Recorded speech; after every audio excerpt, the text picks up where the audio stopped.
Assalamualaikum warahmatullahi wabarakatuh. Alhamdulillahirabbil alamin. Wassalatu wassalamu ala asyrafil anbiya'i wal mursalin wa ala alihi wa sahbihi ajma'in.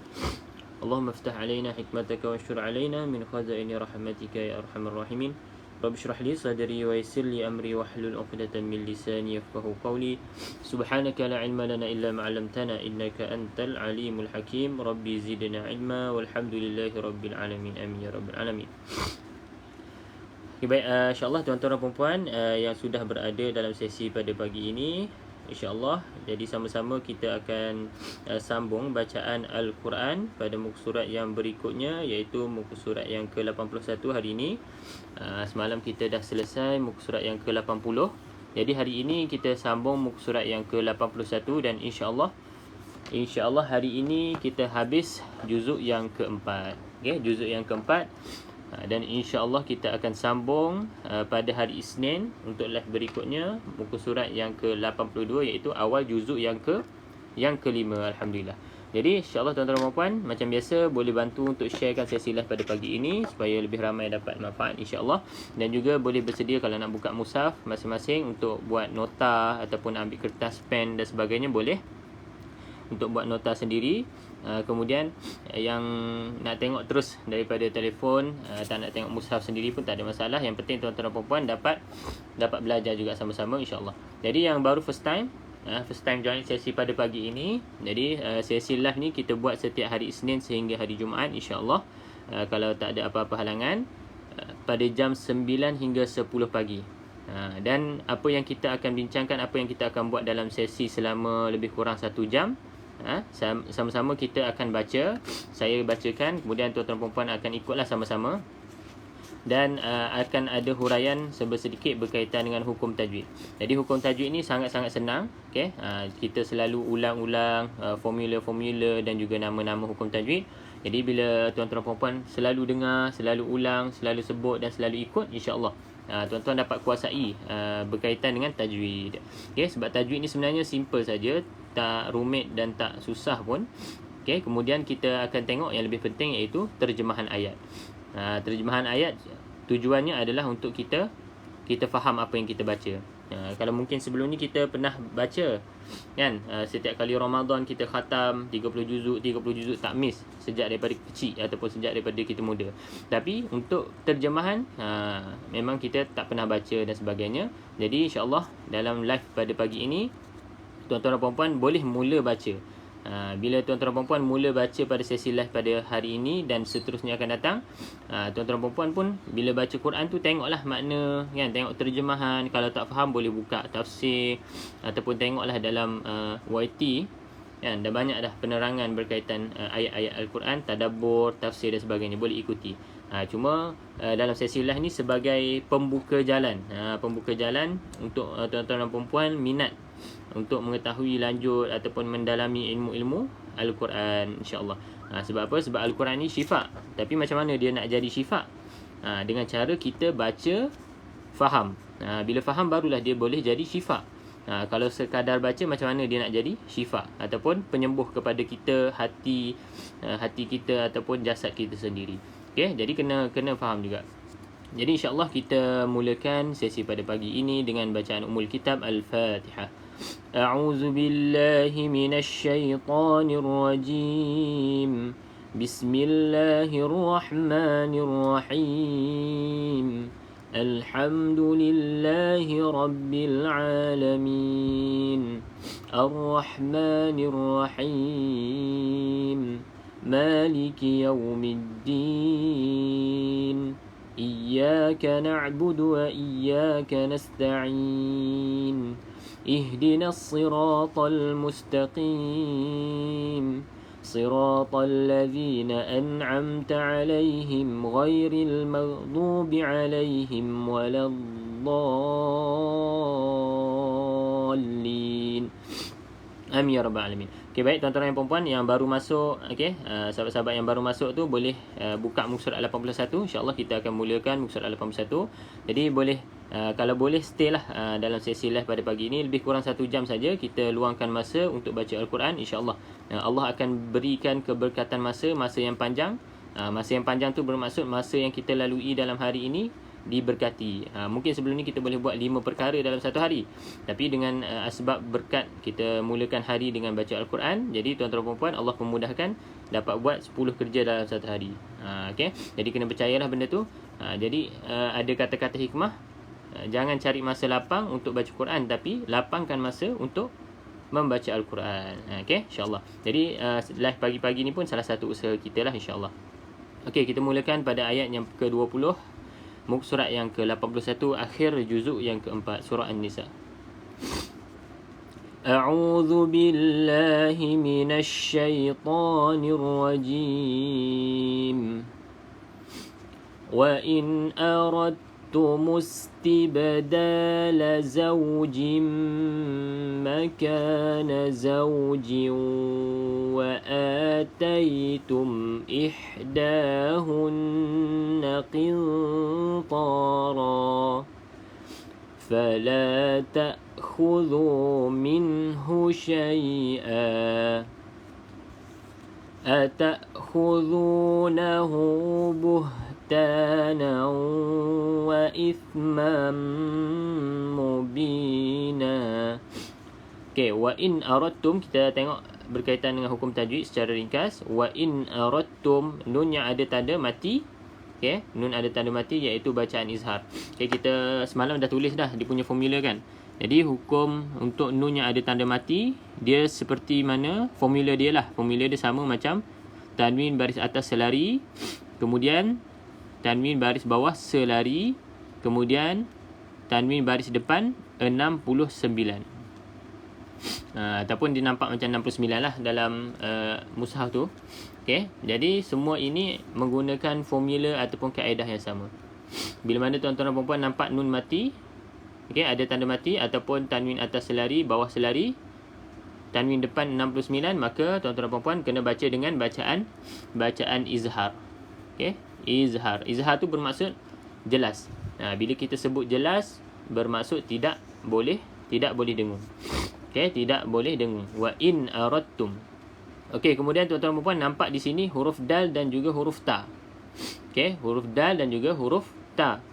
Di sini kalau tuan-tuan dan puan-puan belajar, ia di bawah hukum idgham, jenis idgham. Jadi bacaan kat sini kita abaikan dal ni sebab dal ni tidak ada sebarang tanda.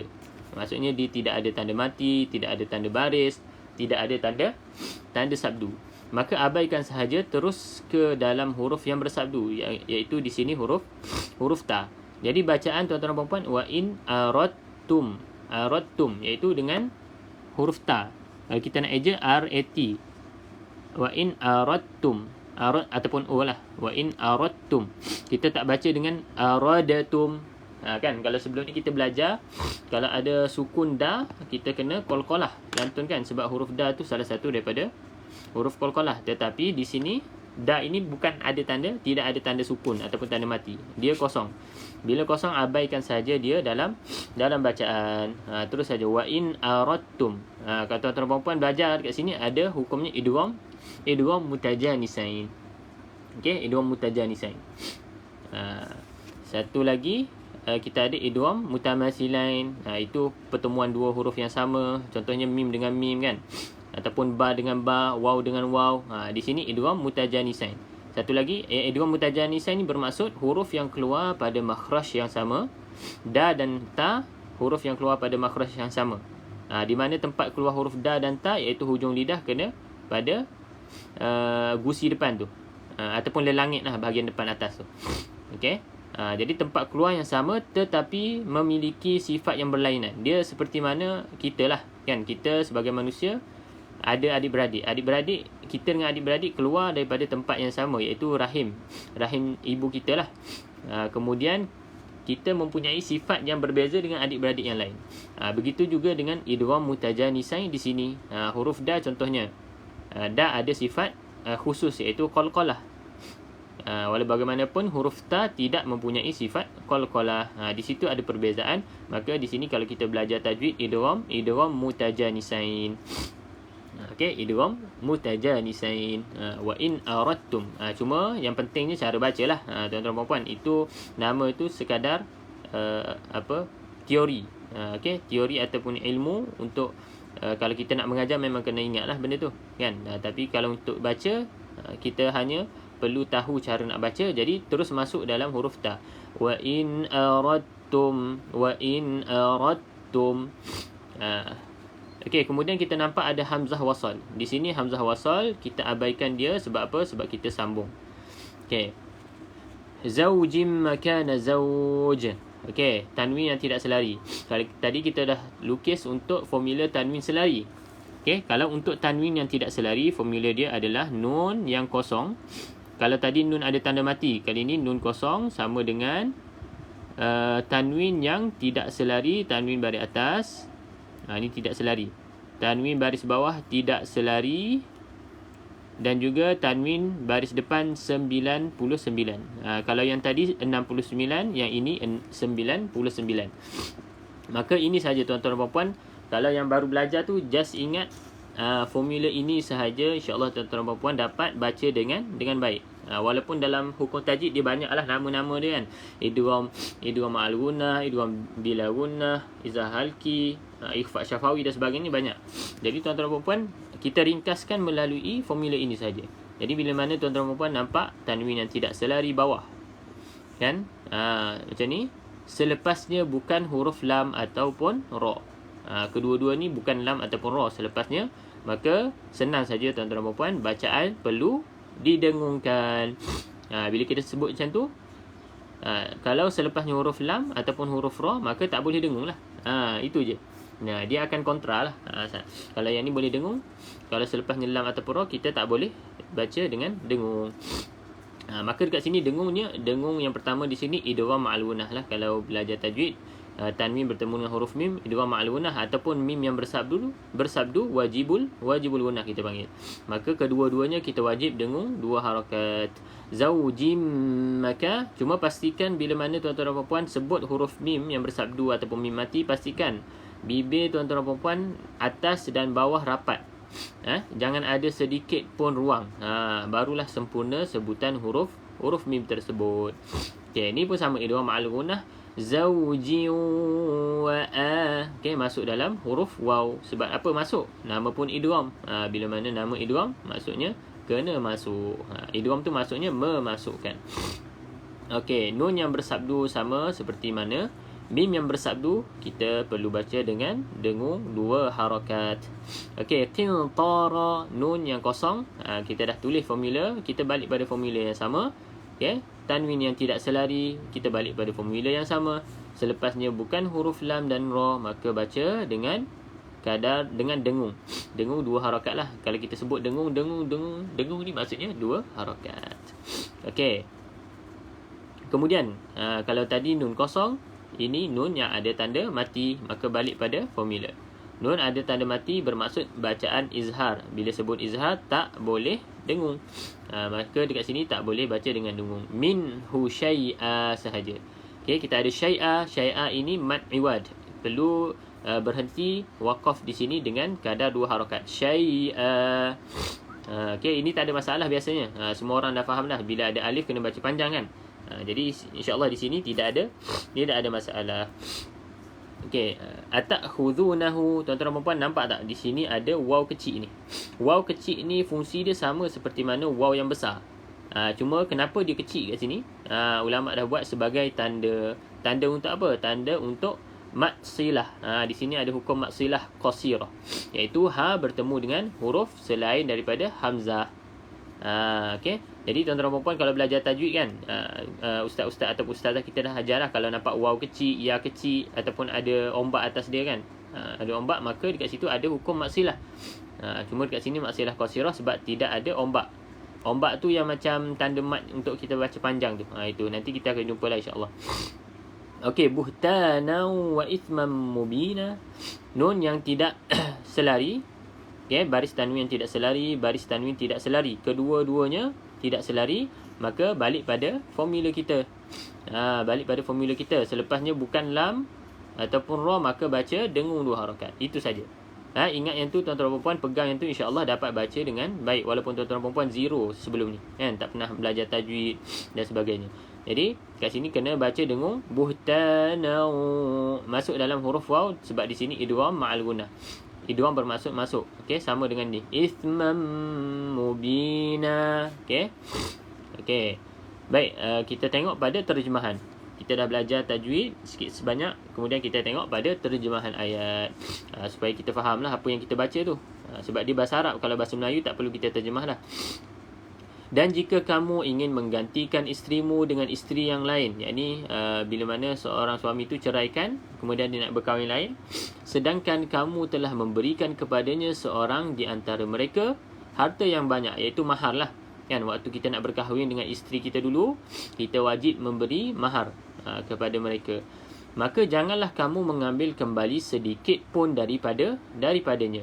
Maka bila kita dah beri mahar tersebut kepada isteri kita, walaupun kita dah ceraikan isteri tersebut, kita tidak boleh mengambil mahar itu semula. Haram. Jadi tidak boleh ambil walaupun sedikit, kecuali isteri tersebut yang memang nak bagilah. Kita dah baca dalam ayat yang sebelum ni kan, ayat sebelum ni. Adakah kamu akan mengambilnya kembali dengan jalan tuduhan yang dusta dan dengan menanggung dosa yang nyata? Adakah kamu akan mengambilnya kembali, maksudnya dia tuduh isteri itu buat fahishah. Kita dah baca dalam ayat sebelum ni kan, fahishah sama ada berzina ke dan sebagainya. Maka dia tuduh isteri dia buat benda yang tidak baik. Maka di situ kita boleh ambil dengan tebus talak kita sebut semalam, kan, tebus talak. Jadi kalau kita buat macam tu, bermaksud itu adalah tuduhan. Maka tuduhan yang dusta akan mendapat dosa lah, akan mendapat dosa. Maka mahar yang kita berikan pada isteri kita dulu, kita tidak boleh ambil walaupun 1 sen. Kena ingatlah, suami-suami ataupun bekas-bekas suami kan, tidak boleh ambil walaupun 1 sen. Itu adalah larangan daripada Allah SWT di dalam ayat yang ke-20 ini. Okey. Okey, kita teruskan. Okey, satu lagi saya nak bagi tahu dekat sini kan. Dia tulis ihdahun qintara. Qintara ni bermaksud harta yang banyak. Di sini pun salah satu petunjuk ataupun yang maksudnya adalah untuk mahar tu sebenarnya tuan-tuan dan puan-puan kan, yang ada anak perempuan, sebenarnya kita boleh je minta mahar yang tinggi kan. Macam sekarang 10,000 ke 20,000, kalau ada yang lebih mampu 30,000 dan sebagainya. Itu sebenarnya tidak ada masalah, sebab ada dalam ayat ni memberikan kepada seorang di antara mereka harta yang banyak. Qintara ni ihdahun qintara bermaksud harta yang banyak. Cumanya yang lebih baik Nabi dah ajar kita, iaitu mahar yang sedikit kan. Tapi kalau calon suami tersebut mempunyai kemampuan, maka tidak ada masalah. Tidak ada masalah. Yang jadi masalah adalah bakal suami tu tidak ada duit, kerja pun biasa-biasa kan. Kita minta mahar yang tinggi menjadi beban kepada pasangan yang baru bernikah, maka itu tidak baguslah. Okay? Cuma nak bagi tahu boleh je letak hantaran yang tinggi. Tapi kalau boleh bincang, tengok keadaan lah. Okey. Baik, kita teruskan ayat berikutnya. Auzubillahi minasyaitanir rajim. Wa kaifa ta'khudhunahu wa qad afdha ba'dukum ila ba'd wa akhadna minkum mitsaqan ghalidha. Okey, wa kaifa ta'khudhunahu. Okey, di sini insya-Allah tidak ada masalah, cuma tuan-tuan dan puan-puan kena berhati-hati pada huruf hamzah sukun. Pastikan bezakan huruf bunyi hamzah dengan huruf ain. Sebab kedua-duanya memang keluar pada makhraj halqum, tetapi perbezaan dari segi tingkatan. Hamzah ini berada paling bawah, ain berada di atas sedikit. Jadi wa kaifa ta'khudhu bawah. Kalau wa kaifa ta'khudhu itu dah ain dah atas sikit. Dalam gambar rajah makhraj tu ada. Okey, kita dah tunjuk dah. Dalam video pun ada. Tuan-tuan dan puan-puan boleh tengoklah video untuk makhraj huruf. Okey. Minta maaf sesema sikit. Mungkin tak sedap sangat kan suara. Okey, tak apa. Ta'khudhunahu. Okey, nahu waw ada tanda waw kecil di sini sama seperti waw yang besar, maka kita baca dengan dua harakat. Di sini maksilah qasirah. Okay, bertemu dengan huruf selain daripada hamzah. Wa qad afdha, maka huruf dal disukunkan, iaitu huruf qalqalah, maka lantunkan huruf dal tersebut. Wa qad afdha ba'dukum ila ba'd. Okey, ini tidak ada masalah kalau Okey, saya nak berikan perhatian jugalah kepada tuan-tuan dan puan-puan. Berikan perhatian pada huruf dad. Dad, bila mana kita berhenti, kita sukunkan, betul? Bila mana kita sukunkan, bermaksud kita nak wakaf lah. Okey. Cumanya pada huruf dad ni jangan letak lantunan. Sebab biasa juga ada yang baca ba'dukum ila ba'd. Ila ba'd. Itu ada lantunan dah tu. Sebab apa tak boleh? Sebab huruf dot bukan qalqalah, maka bacaan dia tidak boleh lantunkan. Ba'dukum ila ba'd. Macam tu. Kalau tuan-tuan dan puan-puan belajar sifat huruf, dia akan ada bunyi sifat huruf, sifat istitalah, iaitu sifat tunggal bagi huruf dot. Ila ba'd. Dia bunyi macam panjang sikit. Ila ba'd. Itu tajuk sifat lah. Okay. Cuma yang penting untuk yang baru-baru, kita tak boleh lantunkan. Itu saja, dah cukup. Okay. Wa akhadna, sama juga dengan huruf za, jangan dilantunkan. Okay. Bacaan yang lantun macam mana? Wa akhadna. Tak tahu tuan-tuan dan puan perasan ke tak? Tapi bacaan yang saya contohkan tadi, itu ada lantunan. Wa akhadna min. Wa akhadna min. Itu ada lantunan. Yang tidak ada lantunan adalah wa akhadna minkum. Perbezaannya sedikit saja. Cuma tuan-tuan dan puan-puan kalau peka, tuan-tuan dan puan-puan boleh perasan. Cuma yang penting huruf za ni bukan qalqalah, maka tidak boleh kita lantunkan. Okey, seterusnya nun kosong. Okey, formula yang sama. Selepasnya bukan huruf lam ataupun ra, maka baca dengun. Kat sini pun sama, ikhfa hakiki. Okey, mim yang kosong. Okey, mim yang kosong ini kita perlu baca dengan dengung. Mim kosong baca dengan dengung. Kalau mim ada tanda mati, sama juga seperti mana nun ada tanda mati, baca dengan izhar. Izhar jelas. Cuma dekat sini ikhfa idgham syafawi. Okey, mim bertemu dengan mim, idgham syafawi, ataupun boleh juga kita nak sebut wajibul gunnah sebab mim yang bersabdu. Ataupun boleh juga kita nak sebut idgham mutamathilain. Kan kalau tadi kita dah jumpa contoh idgham mutajanisain. Ni idgham mutamathilain. Macam mana nak tahu? Mim dengan mim, huruf yang sama. Maka bila huruf yang sama mempunyai makhraj yang sama, tempat keluar huruf yang sama, dan juga sifatul huruf yang sama, sifat huruf yang sama. Ialah memanglah sama sebab huruf yang sama. Itu saja mudah. Mitsaqan. Okey. Nampak tanwin yang selari, maka formulanya seperti mana nun yang ada tanda mati. Terus baca dengan jelas. Mitsaqan ghalidha. Okey. Baik, kita tengok pada terjemahan. Dan bagaimana kamu akan mengambilnya kembali, yakni mengambil mahar tadilah. Padahal kamu telah bergaul antara satu sama lain, yakni sebagai suami isteri, melakukan hubungan suami isteri lah. Dan mereka, isteri-isterimu, telah mengambil perjanjian yang kuat, yakni ikatan pernikahan daripada kamu. Kan masa kita akad tu, itu pun dah kita mengambil perjanjian antara kita dengan isteri dan juga antara kita dengan Allah SWT. Maka bila selepas daripada akad tersebut, maka dibebani oleh seorang suami ataupun seorang isteri dengan tanggungjawab masing-masing. Cuma yang lebih berat adalah tanggungjawab ke atas suami lah, kan, nafkah isteri, nafkah tempat tinggal, nafkah batin, nafkah zahir.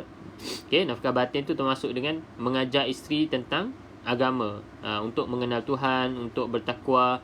Itu kena fahamlah, batin tu maksudnya bukan sekadar hubungan suami isteri, tetapi dengan rohani, iaitu kita perlu ajar isteri kita. Kalau kita tak pandai nak ajar, bawa isteri kita ke kelas-kelas pengajian, hukum-hukum berkaitan dengan solat ataupun haid dan sebagainya, perlu ajar sebenarnya. Tapi kalau kita tak tahu, pergi ke majlis-majlis ilmu. Tapi kalau kita hantar isteri, kita ikut sekali lah. Kan? Jangan pergi hantar je, kita tak ikut. Melainkan majlis itu untuk perempuan sajalah. Okay? Yang penting kita jalankan tanggungjawab kita sebagai seorang suami. Sebab apa? Sebab tanggungjawab suami ni memang sangat-sangat berat. Tetapi ganjaran yang Allah SWT sediakan juga besar. Cuma kena hati-hatilah dalam tanggungjawab tersebut. Kena betul-betul laksanakan dengan baik. Kalau kita culas, kita tak laksanakan, maka Allah akan bagi azab yang pedih. Maka kita hati-hati kena betul-betul telitilah. Kalau yang dah ada anak, terutama anak perempuan kan, kena jaga betul-betul pergaulan mereka dengan sahabat-sahabat, dia bergaul dengan siapa kan. Kalau keluar dengan siapa, kena tanya semua tu. Kena tanya semua tu. Okey, kita teruskan. ولا تنكحوا ما نكح آباؤكم من النساء إلا ما قد سلف إنه كان فاحشة ومقتا وساء سبيلا. Okey, wala tankihu, nun kosong. Okey, nun kosong kita tengok sama. Okey, nun kosong, maka selepasnya bukan lam ataupun ra, maka baca dengan 2 harakat. Okey. Alhamdulillah. Okey, ikhfa hakiki dengan 2 harakat. Manakaha aba. Aba di sini ada tanda mat ataupun ombak, maka selepasnya bukan huruf bersadu. Tuan-tuan dan puan-puan baca 4. Alhamdulillah. Okey, sorry. Abaukum. Maka tuan-tuan dan puan-puan baca 4 ataupun 5 harakat. Okey? 4 ataupun 5 harakat. Okey, mim bersabdu wajibul gunnah, wajib dengan 2 harakat. Nisa sama juga, mim bersabdu, nun bersabdu, kena baca dengan 2 harakat, wajibul gunnah. Alhamdulillah. Okey, mat ataupun ombak selepasnya bukan huruf bersadu, 4 dan 5 harakat juga. Okey, di sini mat wajib muttasil. Mat wajib muttasil. Alhamdulillah. Illa ma qad salaf. Qad salaf, okey, da salah satu huruf qalqalah, maka dilantunkan huruf da tersebut. Innahu kana fahishatan, kita dah sebut tadi. Okey, wajibul gunnah, wajib dengung. Kemudian tanwin yang tidak selari, Alhamdulillah. Maka baca dengan dengung 2 harakat. Sebab selepasnya bukan lam ataupun ra. Okey, ini sama juga, ada tanda mat ataupun tanda ombak, selepasnya bukan huruf yang bersabdu, baca 4 ataupun 5 harakat. Di sini mat wajib muttasil juga. Okey, sekejap.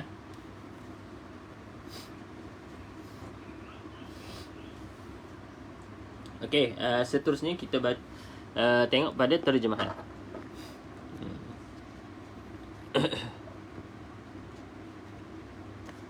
Dan janganlah kamu menikahi perempuan-perempuan yang telah dinikahi oleh ayahmu. Maksudnya ibu tiri lah, ibu tiri kan. Janganlah kamu menikahi perempuan-perempuan yang telah dinikahi oleh ayahmu, kecuali yakni kejadian pada masa yang telah lampau. Maksudnya sebelum turunnya ayat ni ataupun zaman jahiliah dulu, dimaafkanlah. Sesungguhnya perbuatan itu sangat keji dan dibenci oleh Allah, dan seburuk-buruk jalan yang ditempuh. Maka dalam ayat ni Allah SWT bagi tahu kepada lelaki tidak boleh menikah dengan perempuan-perempuan yang telah ayah kita kahwini. Kan? Maksudnya bekas ibu kita, bekas ibu tiri. Bekas ibu tiri. Kecuali kejadian yang terjadi waktu lampau. Maksudnya waktu sebelum ayat ni turun ataupun waktu lalu, masa zaman jahiliah. Maka dimaafkan. Tetapi kena kalau dah kahwin kena ceraikan lah. Okey. Okey, kita teruskan. Berapa ni? Okey. Nauzubillahi minasyaitanir rajim. حرمت عليكم أمهاتكم وبناتكم وأخواتكم وعماتكم وخالاتكم. Okey, ayat yang ke-23 ni dia panjang. Jadi kita akan berhenti-berhenti, kemudian kita tengok pada tajwid lah. Cuma terjemahan tu kita akan baca habis semua. Habis baru kita baca. Okey, hurrimat alaikum, mim ada tanda mati, maka bacaannya sama seperti nun yang ada tanda mati, iaitu bacaan izhar. Okey, izhar iaitu tidak boleh dengung. Di sini izhar syafawi. Okey, sebab apa nama dia syafawi? Sebab di bawah hukum mim mati. Mim mati. Kalau izhar halki tu dekat mana? Itu bawah hukum nun mati ataupun tanwin. Okey. Ummahatukum mim bersabdu macam biasa, wajibul gunnah, maka dengung 2 harakat. Wa banatukum, di sini ni banyak ni hukum mim idgham syafawi ni. Izhar syafawi. Mim mati, mim ada tanda mati, mim ada tanda mati, mim ada tanda mati. Jadi kesemuanya kena baca dengan bacaan izhar lah. Izhar iaitu bacaan jelas. Okey. Wa banatul akhi wa banatul ukhti wa ummahatukum allati arda'nakum. Okey, mim ada tanda mati juga sama. Okey, alif lam. Di sini ada hukum alif lam ma'rifah, kan? Alif lam qamariyah ataupun alif lam syamsiyah. Okey, bila mana tuan-tuan dan puan nampak huruf lam yang ada tanda mati, maka kita tahu di situ hukumnya alif lam qamariyah. Okey, cara bacanya perlu dijelaskan huruf lam tersebut. Wa banatul ukhti. Tul itu maksud jelas huruf lam. Wa ummahatukum allati, mim ada sabdu, maka wajibul gunnah, wajib kita dengung 2 harakat. Wa ummahatukum allati arda'nakum. Okey, tuan-tuan dan puan dapat lihat ombak ataupun mat ni bermaksud tuan-tuan dan puan perlu baca 4 ataupun 5 harakat. Sebab apa? Sebab selepasnya bukan huruf yang bersabdu. Okey, selepasnya bukan huruf bersabdu, maka 4 ataupun 5 harakat. Jadi bila yang kita perlu baca 6 harakat? Bila mana selepas daripada ombak ini hurufnya bersabdu. Contoh dalam surah Al-Fatihah. Waladdallin. Okey. Selepas do ada ombak, kan? Ada ombak, selepasnya ada huruf yang bersabdu, iaitu pada huruf lam. Maka perlu baca 6 harakat. Tapi kalau tak ada sabdu, macam biasalah 4 ataupun 5 harakat. وأخواتكم من الرضاعة وأمهات نسائكم وربائبكم اللاتي في حجوركم. Okey, kita tengok dulu tajwid. Arda'nakum. Ini pun sama juga, mim ada tanda mati, maka jelaskan wa akhawatukum. Okey, wa akhawatukum pun sama, dengung 2 harakat, tutup rapat bibir atas dan juga bibir bawah. Di sini ada 3 hukum kita boleh sebut. Sama ada idgham mutamathilain ataupun idgham syafawi ataupun wajibul gunnah. Semuanya ketiga-tiganya kita baca dengan dengung 2 harakat. Wa akhawatukum minar radha'ah. Alif lam syamsiyah. Kalau tadi alif lam qamariyah ada tanda mati pada atas huruf lam. Kali ini alif lam syamsiyah, lam kosong, tidak ada tanda. Kemudian selepasnya huruf bersabdu. Jadi huruf lam tersebut tidak perlu dilafazkan dalam bacaan. Itu sahaja beza dari segi bacaannya, macam tu je lah. Lam yang ada tanda mati, maka kita perlu sebut, jelaskan dalam bacaan. Lam yang kosong, maka kita tidak perlu jelaskan dalam bacaan. Itu saja. Untuk belajar tajwid ni sebenarnya mudah saja. Sebenarnya kalau belajar tu singkat je lah masa untuk kita belajar, kita faham insyaAllah. Cuma kena faham basic, iaitu kena ingat huruf lah. Huruf hijaiyah tu kan. Abata saja ha kha. Okey. Wa ummahatu nisaikum, sama juga ada tanda ombak, selepasnya bukan huruf bersabdu. Ombak, selepasnya bukan huruf bersabdu. Maka baca berapa? 4 ataupun 5 harakat. Di sini hukumnya mat jaiz, mat wajib muttasil, berada dalam satu kalimah. Di sini pun sama. Apa yang berada dalam satu kalimah? Iaitu mat dan juga huruf hamzah bertemu dalam satu kalimah.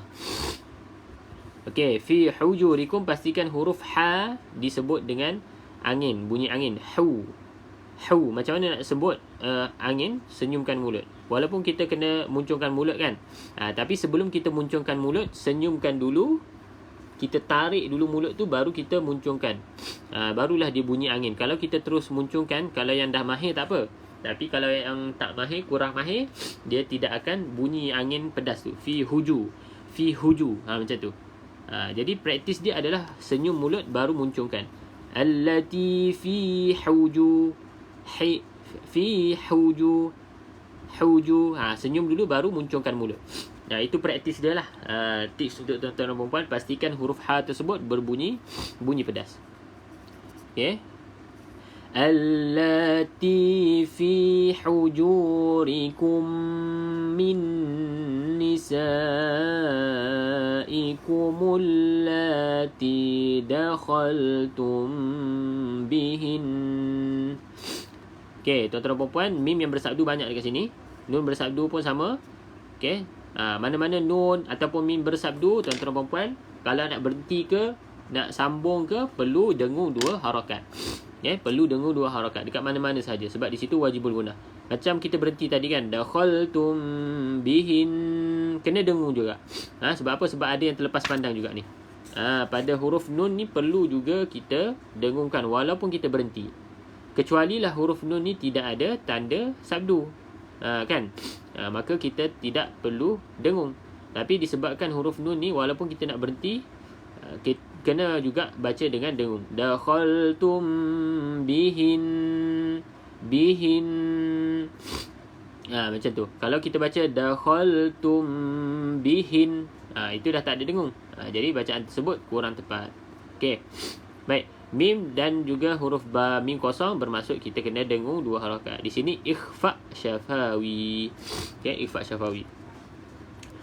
Fa in lam takunu dakhaltum bihinna fala junaha alaikum wa halailu abnaikum alladhina min aslabikum. Okey, fa illam, kita jumpa lagi nun kosong. Okey, ingat tuan-tuan dan puan, nun kosong formula dia macam mana? Sama macam tanwin yang tidak selari. Maka bila formula ni kita sebut, selepasnya bukan huruf lam atau ra, maka kita baca dengan dengung. Kalau bukan lam dan ra kan, selepas ini. Tetapi tuan-tuan dan puan dapat lihat dekat sini, selepasnya huruf lam, maka bila huruf lam tidak boleh dengung lah. Kena berlawanan dengan yang tadi. Maka tidak boleh dengung. Dekat sini kita baca fa'illam. Kita tak baca fa'illam. Tak boleh. Ataupun fa'illam tak boleh. Nun ni abaikan. Alhamdulillah. Alhamdulillah. Jadi terus masuk dalam huruf lam. Di sini idgham bila gunnah. Fa'illam takunu dakhaltum bihin. Okey. Sama juga mim yang kosong ikhfa. Di sini ikhfa syafawi, kita baca dengan dengung 2 harakat. Dakhaltum bihin fala. Okey, kalau kita berhenti bihin kena dengung juga. Fala junaha alaikum, pastikan ha ni dipedaskan. Di sini pun sama, ha pedas. Okey. Mana tadi? Okey, tanda ombak selepasnya bukan huruf bersabdu, kedua-duanya maka baca 4 ataupun 5 harakat. Okey. Nun ada tanda mati, mim ada tanda mati, kedua-duanya kena baca dengan izhar. Okey, izhar bermaksud tidak boleh dengung. Bacaan jelas. Okey, sikit lagi. Wa an tajma'u bainal ukhtaini illa ma qad salaf. Inna Allah kana ghafurar rahima. Okey, wa an tajma'u sama juga nun yang kosong ikut formula asal kita. Selepasnya bukan lam atau ra, maka baca dengung 2 harakat. Di situ ikhfa hakiki. Bacaan ikhfa hakiki. Bainal ukhtain, bainal ukhtain alif lam qamariyah. Jelaskan bacaan huruf lam di dalam bacaan kita. Jelaskan huruf lam di dalam bacaan. Ukhtaini. Okey, ukhtaini ni kena hati-hati sikit tuan-tuan perempuan, jangan baca ukhtain. Ukhtaini. Bermaksud yi ada baris bawah ya. Jadi ukhtaini. Taini, T-A-I, tai. Okey, illa ma qad salaf. Okey, da salah satu qalqalah, maka lantunkan. Lantunkan.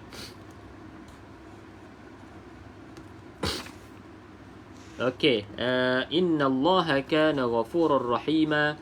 Nun bersabdu wajibul gunnah, wajib kita baca dengan 2 harakat. Kana Allaha ghafurur rahima. Tanwin tidak selari, tetapi selepasnya bukan huruf tetapi selepasnya huruf ra, maka tidak boleh dengung. Ya, kalau selain huruf ra ataupun lam baca dengung. Tapi kalau huruf ra ataupun lam, kalau dekat sini contohnya ra, tidak boleh dengung. Di sini idgham bila gunnah, iaitu kita masuk ke dalam huruf ra bila tanpa gunnah, iaitu tanpa dengung. Okey, itu saja untuk tajwid. Jadi kita tengok terjemahan. Sebab ayat ni panjang sikit, bukan hampir, memang separuh muka. Separuh muka surat ni. Jadi kita tengok terjemahan. Ayat ni berkaitan dengan golongan-golongan yang diharamkan untuk berkahwin lah. Kan, sama ada dengan diharamkan tu disebabkan keturunan, darah daging, ataupun disebabkan penyusuan, pun boleh jadi juga. Jadi dalam ayat ni, sebelum ni dah diterangkan tentang haram bernikah dengan bekas isteri ayah, ibu tiri lah. Okey, hurrimat. Diharamkan ke atas kamu menikahi ibu-ibumu, ibu kandung, anak-anakmu yang perempuan, anak perempuan, saudara-saudaramu yang perempuan, adik-beradik. Saudara-saudara ni bermaksud adik-beradik lah. Diharamkan. Ini golongan-golongan yang diharamkan untuk berkahwin dengannya. Saudara-saudara ibumu yang perempuan, adik-beradik ibu kita, iaitu mak saudara lah, kan? Anak-anak perempuan daripada saudara-saudaramu yang lelaki. Maksudnya anak, bukan anak tiri, orang panggil apa? Anak saudara. Anak saudara perempuan daripada adik-beradik lelaki kita, ataupun anak-anak perempuan daripada saudara-saudaramu yang perempuan. Anak saudara maksudnya anak kepada adik-beradik kita yang perempuan, anak dia, anak saudara lah kita. Kita panggil dia anak saudara lah. Tak boleh juga kahwin. Ibu-ibumu yang menyusui kamu. Jadi kalau ada kita ni masa kecil kan, ada ibu ataupun wanita lain yang menyusukan kita, yang menyusukan kita, maka ibu tersebut dah jadi ibu susuan. Tapi dengan syarat lah, menyusu tu sehingga kenyang. 5 kali kenyang. 5 kali kenyang, dan umur kita waktu tersebut tidak lebih daripada 2 tahun. Maka di situ jadilah ibu susuan. Maka tidak boleh berkahwin dengan ibu tersebut. Dan juga adik-beradik lah nanti. Saudara-saudara perempuanmu satu susuan. Anak kepada ibu susuan tu kan, ibu susuan kita tu dia ada anak, maka kita tak boleh kahwin juga. Tidak boleh kahwin juga dengan anak ibu susuan tersebut. Cuma macam tadi lah kita sebut, kena ada syarat dia lah. Kita nak jadi anak susuan tu, kena minum susu tu kenyang 5 kali. Ada yang pendapat 3 kali, cuma kita ambil yang 5 tu. Ibu-ibu isterimu, maksudnya ibu mertua. Anak-anak perempuan daripada isterimu, yang ni anak tiri. Ada yang bernikah dengan perempuan yang dah ada anak kan, perempuan yang dah ada anak, maka tidak boleh kahwin dengan anak tiri lah, kita panggil dia anak tiri, yang dalam pemeliharaanmu. Okey, kita tengok note sikit. Apa maksud dia ni? 186. Maksud ibu di awal ayat ini ialah ibu, nenek dan seterusnya ke atas. Ni yang tadi. Dimaksudkan dengan anak-anak perempuan ialah anak perempuan, cucu perempuan dan seterusnya ke bawah. Demikian juga yang lainnya, sedangkan yang dikatakan dengan anak-anak isterimu yang dalam pemeliharaanmu, menurut sebahagian besar ulama, termasuk juga anak tiri yang tidak dalam pemeliharaan. Dalam ini ada perbincangan sikit lah berkaitan dengan isterimu, anak tiri yang dalam pemeliharaan, maksudnya dalam jagaan kamu. Tapi kalau kita tidak jaga anak tiri tu, ada yang juga yang mengatakan boleh. Tapi kalau kita ikut dekat sini pun sama juga. Sama ada kita pelihara ataupun tak pelihara, maka tidak boleh juga.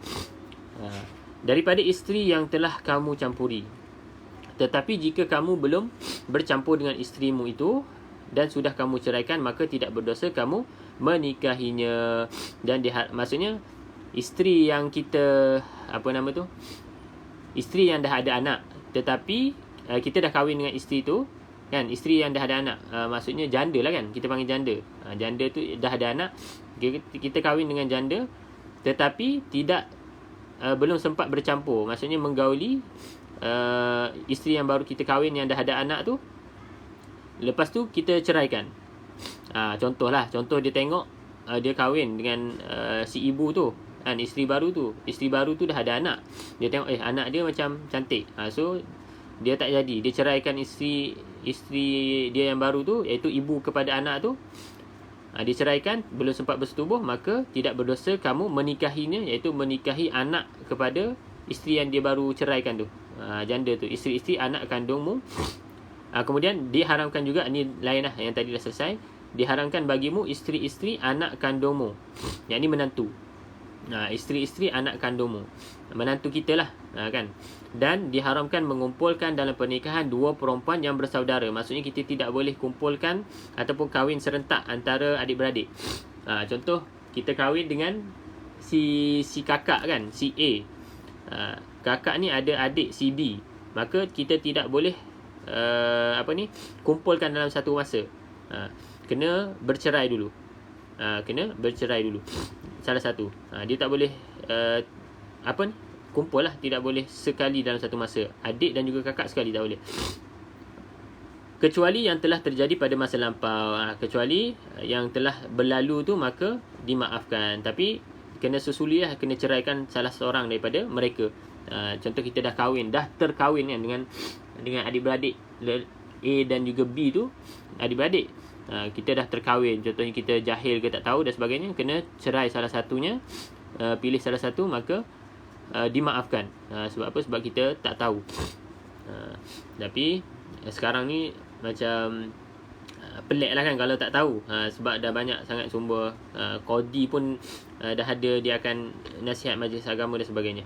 Kecuali yang telah terjadi pada masa akidah. Allah Maha Pengampun lagi Maha Penyayang. Kalau kita tersilap waktu dulu, waktu jahil ataupun zaman jahiliah sekalipun, maka Allah ingatlah bahawa Allah Maha Pengampun lagi Maha Penyayang. Ini adalah motivasi lah untuk kita yang buat silap, sama ada kita sedar ataupun kita tidak sengaja, ataupun kita sengaja sekalipun, kita ingat Allah ada sifat pengampun, sifat Ghafur dan juga sifat Rahim, iaitu penyayang. Maka dengan itu kita semangatlah untuk minta ampun, bertaubat kepadanya tanpa kita rasa putus asa. Okey, alhamdulillah, sahabat, tuan-tuan dan puan-puan, kita dah selesai pada muka surat hari ini, iaitu muka surat ke-81. Jadi insya-Allah pada hari Isnin, kalau tidak ada apa-apa halangan, kita akan masuk juzuk yang baru. Sekejap je kita dah masuk juzuk yang kelima, insya-Allah. Semoga kita dapat terus istiqamah lah sama-sama. Dapat baca, kemudian kita belajar tajwid tu ulang-ulang selalu, supaya ingat betul-betul, dan kita dapat faham apa yang kita baca. Semoga dengan asbab tuan-tuan dan puan-puan join live pagi-pagi ni dapat membuka minat tuan-tuan dan puan-puan untuk lebih tahu tentang ilmu-ilmu dalam Al-Quran. Banyak ni kan. Kita ada sampai berapa muka surat ni? 604, 605 muka surat ni. 604 muka surat. Kita baru muka surat 81 habis. Jadi banyak lagi yang kita nak bincangkan, banyak lagi yang kita nak ambil ilmu daripada Al-Quran, yang sebenarnya kita memang wajib tahulah sebagai seorang Islam, orang yang beriman. Kita wajib tahu apa yang ada di dalam Al-Quran untuk kita amalkan. Sebab kita hidup dekat dunia ni berpandukan dengan Al-Quran dan juga Sunnah. Jadi kita buktikan dengan usaha kita lah. Jangan sekadar kita cakap di mulut. Apa sumber rujukan kamu sebagai orang Islam? Quran dan Sunnah. Kita boleh cakap dekat mulut, tapi sebagai bukti dia iaitu dengan amalan, iaitu kita usaha untuk baca, kita faham kan, barulah kita boleh amal. Kalau kita tak faham, macam mana kita nak amal? Kalau tak faham, kita cari jawapan dia. Cari jawapan, jumpa orang-orang, join kelas-kelas dan sebagainya, barulah kita dapat. Sebab apa? Sebab kita dalam solat setiap hari kan selalu kita minta ihdinas siratal mustaqim. Tunjuklah aku ke jalan yang benar, jalan yang lurus. Tunjuklah aku. Kita selalu minta diberikan hidayah setiap hari. Tetapi bila Allah bagi dah hidayah kan, contohlah join live pagi ni, Allah dah bagi hidayah, kita tak teruskan ataupun kita tak grab. Kita tak grab hidayah tersebut. Contoh mudah lah, kawan kita ada sahabat kita yang baik kan, sahabat kita yang baik, dia ni ajak kita buat perkara yang baik, join majlis ilmu, ataupun pergi tempat-tempat yang baik kan, amalkan zikir sekian-sekian yang sahih, tapi kita tidak sambut. Bermaksud kita dah tolak hidayah yang Allah nak beri pada kita, sedangkan kita minta, tetapi bila datang kita dah tolak. Maka tuan-tuan dan puan kena ingat, setiap kali kita waktu solat tu kita minta, maka disusuli dengan penerimaan kita. Bila Allah dah bagi tunjuk jalan, sebab kita minta ni tunjuk jalan, maka bila kita dah tunjuk jalan, Allah dah tunjuk jalan, kita gunakan jalan yang Allah dah tunjuk tu betul-betul sehinggalah akhir hayat kita, insya-Allah. Sebab tu dalam doa kita akhir solat, jangan lupa untuk doa husnul khatimah. Okey. Jadi insya-Allah dengan usaha tuan-tuan dan puan, setiap pagi kita live Isnin hingga Jumaat, Allah SWT bantulah untuk kita faham ayat-ayatnya, untuk kita amalkan dan sebarkan kepada orang-orang yang kita sayangi, insya-Allah. Okey. Jadi sekadar itu saja untuk hari ini. Saya kalau tak baca komen terlepas-lepas tu, saya minta maaf. Terima kasih Ustaz Ilmu Quran sama-sama, syafakallah sama-sama. Semoga cepat sembuh. Itulah, hari ni kurang sihat sikit, jadi suara tak berapa cantik dan beberapa kali bersin kan. Tuan-tuan puan buat-buat tak dengar je lah. Yang suara bersin kan. Yang penting fokus kepada ilmu yang kita belajar, insya-Allah. Jadi insya-Allah kita jumpa pada sesi yang akan datang. Saya ucapkan terima kasih kepada yang join, yang stay daripada awal sehingga akhir. Manfaatnya bukan untuk saya saja, terutama sekali untuk tuan-tuan dan puan lah. Kalau stay lama dapat ilmu lebih. Kalau ada urusan apa tak ada masalah. Tuan-tuan dan puan boleh lihat lah untuk video-video sebelum ni kan. Kita ada upload di YT. YT dekat link dekat bio tu boleh tengok. Untuk recording sebelum-sebelum ni. Mungkin ada urusan dalam sesi live kan, sepanjang 1 jam tu, boleh tengok balik, insya-Allah boleh ulang kaji lah tuan-tuan dan puan. Okay, jadi itu saja. Saya ucapkan sekali lagi terima kasih kepada semua yang join dan juga yang bagi hadiah, bagi love tadi kan. Siapa tadi? Banyak bagi rose tu. Okay. Terima kasih banyak-banyak. Saya ucapkan terima kasih, dan juga kita tangguh dulu majlis pada pagi ini dengan bacaan bacaan tasbih kafar. Subhanakallahumma bihamdika asyhadu an la ilaha illa anta astaghfiruka wa natubu ilaik. Walhamdulillahirabbil alamin. Saya mohon maaf atas kekurangan sepanjang sesi pada pagi ini. Assalamualaikum warahmatullahi wabarakatuh.